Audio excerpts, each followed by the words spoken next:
terkait yakni dosa yang akan dihapuskan dengan kita berpuasa sunnah pada tanggal 9 Dzulhijjah yang kita kenal dengan puasa Arafah. Para ulama sepakat yang dihapuskan adalah dosa-dosa kecil. Adapun dosa besar tidak akan dihapuskan kecuali dengan taubat. Apa kriteria dosa besar? Beberapa ulama menyebutkan, salah satunya Imam Ibnu Qayyim rahimahullah ta'ala dengan beberapa hal. Mudah-mudahan yang bisa dicerna. Yang pertama, jamaah dirahmati Allah, dengan mengutip dari perkataan Imam Al-Qurtubi, kullu la'natin wa ghadabin wa wa'idin bin nar fahuwa minal kabair. Jadi setiap ada amalan yang di situ Allah murka atau Allah melaknat atau ada ancaman neraka, itu sudah pasti masuk apa? Kriteria dosa besar. Satu contoh misalnya, Allah Subhanahu wa ta'ala firman di dalam Al-Qur'an, wa ghadiballahu alaihi wa la'anahu wa addalahu. Sebagaimana Allah Subhanahu berfirman, wa may yaqtul muta'ammidan fajazauhu jahannam. Barang siapa yang membunuh dengan sengaja, ya, maka apa? Balasannya neraka. Wa ghadiballahu alaihi wa la'anahu.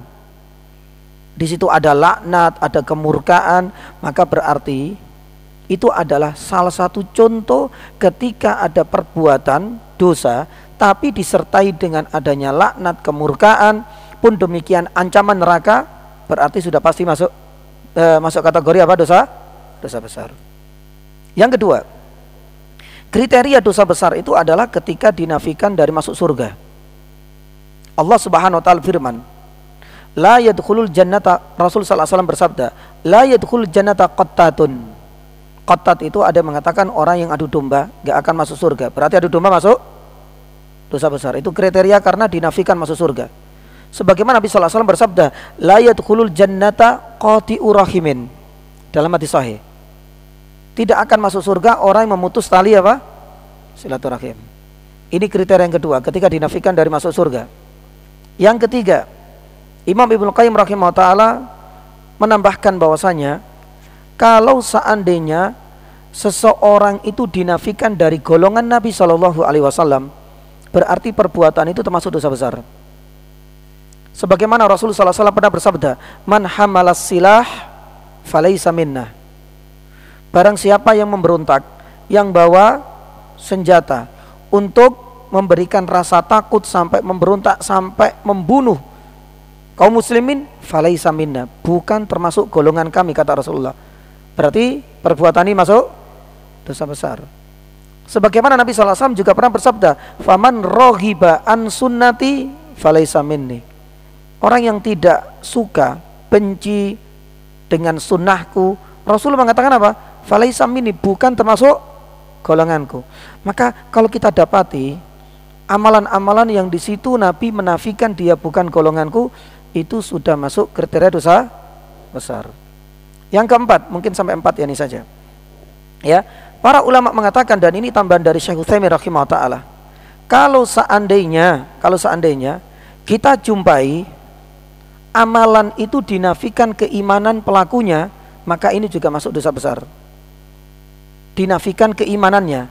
Coba kita lihat, Nabi sallallahu alaihi wasallam pernah bersabda, la yu'minu ahadukum hatta akuna ahabba ilami walidi wa walidi wa nasi ajmain. Ketika Nabi sallallahu alaihi wasallam itu dinomorduakan, ketika Rasulullah sallallahu alaihi wasallam dicampakkan, diabaikan, menjadikan idola bukan Rasulullah sallallahu alaihi wasallam, maka ingat ini termasuk dosa besar, karena Rasulullah mengatakan aku harus orang yang pertama dicintai, melebihi anak, istri, semua manusia. Kalau seandainya enggak, maka berarti dia tidak termasuk orang yang beriman. Lah, dinafikannya iman ini termasuk kategori dosa besar. Sebenarnya ada yang terakhir, itu adalah dengan lafdun sorih. Kalau Nabi SAW mengatakan, kalau Allah Subhanahu Wa Taala menyebutkan kabair, kabair itu artinya dosa besar, berarti sudah pasti, sudah gak mungkin lagi ditakwil kemana-mana. Satu contoh, Nabi SAW pernah bersabda, ala unabbiukum bi akbaril kabair. Nah, Nabi SAW mengatakan langsung, maukah kalian wahai para sahabat aku tunjukkan beberapa dosa kabair, dosa besar? Iya. Nabi SAW kemudian menyebutkan satu, al-isyrak billah, syirik kepada Allah, mempersatukan Allah. Yang kedua apa? Uququl walidain, durhaka. Baru kemudian Nabi SAW sebelumnya bersandar kemudian duduk sembari mengatakan ala wa qauluz zur, ala wa qauluz zur sampai 3 kali, yaitu persaksian palsu. Berarti ini adalah dosa-dosa besar yang langsung disebut oleh Nabi SAW secara gamblang dan jelas. Dan kriteria ini sangat banyak. Ini yang disebutkan oleh para ulama, salah satunya Ibnu Qayyim. Nah, sebenarnya mempelajari kaidah ini penting. Kalau seandainya kita sudah tahu ini ya, kriteria dosa besar, kira-kira yang selama ini kita kerjakan ini kecil tok apa besar semua, Pak? Wah, kok masuk besar kabeh ya. Ya. Lah itulah yang buktinya agar kita itu tidak meremehkan apa? Dosa. Makanya Nabi SAW mengatakan apa? Orang mukmin itu yaro dzunubahu ka'annahu yani fawqal jabal. Melihat dosa sekecil apapun itu seperti berada di bawah apa? Gunung yang setiap waktu itu bisa langsung menimpanya. Sedangkan orang fasik, orang munafik itu selalu meremehkan. Melihat yani dosa itu seperti apa? Az-zubab, lalat yang hinggap di mana? Di hidungnya, tinggal sekali kebas langsung terbang, langsung hilang. Karena selalu meremehkan. Makanya para ulama mengatakan salah satunya yakni dari Yahya ibn Mu'ad kalau nggak salah rahimahullah taala, jangan sekali-kali engkau melihat kecilnya dosa, tapi engkau harus melihat dan merasakan kepada siapa kita berdosa. Ya, karena kepada Allah Subhanahu wa taala. Meskipun nanti ada kecil dan besar, tetap mempelajari kriteria itu supaya ada rasa khauf. Ya, jangan kemudian kalau nggak usah mempelajari ini, akhirnya apa? Tergambarkan semuanya kecil tok, Pak. Ya, semuanya dianggap ya ini kecil. Lah ini tidak termasuk. Masih banyak sebenarnya, ada beberapa kriteria yang disebutkan oleh para ulama. Yang lain sebenarnya adalah al-hudud.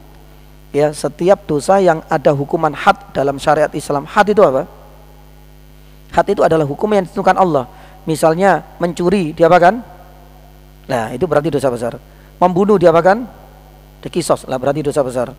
Ya, berzina kalau yang sudah berkeluarga dan itu terbukti dirajam berarti berzina dosa besar. Ini kriteria sudah dibahas oleh para ulama, tapi mudah-mudahan apa yang kami sampaikan sedikit ya ini bisa ya difahami. Pertanyaan kedua.